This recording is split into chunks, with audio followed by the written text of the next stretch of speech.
Bonjour, je me présente. Je suis une élève de la 5e E du collège Albert Camus à La Tour-d'Aigle. Devant vous, nous pouvons voir qu'il y a une très belle vue. Mais je vous propose dans un premier temps de vous retourner et de découvrir la maison en face de vous. C'est une maison villageoise typique du Moyen-Âge. Elle se compose en 3 étages. En bas à droite, l'étable avec les animaux et le foin pour tenir chaud en hiver. À gauche, la pièce à vivre. Au premier étage, les chambres et au 3e étage, le grenier. Il faut savoir que seuls les habitants riches possédaient un grenier. Sinon, la maison ne se composait qu'en 2 étages. Je vous propose maintenant de vous avancer vers la belle vue.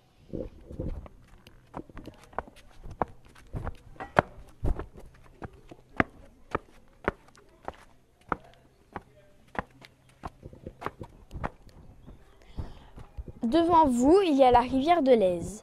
Nous pouvons remarquer que la Tour-d'Aigle est construite en hauteur.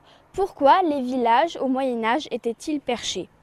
La plupart diront que c'est pour se protéger des guerres, alors qu'au Moyen-Âge, les batailles se faisaient très rares. D'autres encore diront que c'était pour se protéger des crocodiles, alors que nous savons très bien qu'il n'y a pas de crocodiles dans la rivière de l'Aise. Mais pourquoi alors ce village est-il perché? Les 4 vraies raisons sont les suivantes. Pour se protéger des inondations de l'Aise bordant la colline, pour se protéger des maladies transmissibles par les animaux comme le paludisme ou la peste, pour aussi se protéger des contacts avec les malades se trouvant dans les hôpitaux à l'extérieur des remparts. Et la 4e raison, la plus importante, est pour se protéger des pillards. Il faut savoir que c'est la reine Jeanne, en 1360, qui a fait construire les remparts autour de la Tour-d'Aigle. Il comporte 4 portes.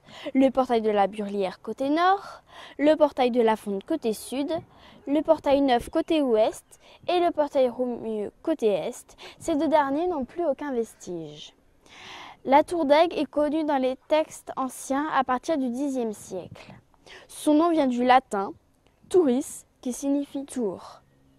Merci de m'avoir écouté et je vous propose de vous avancer jusqu'à la rue Éole et au portail Romieux pour la prochaine bande son.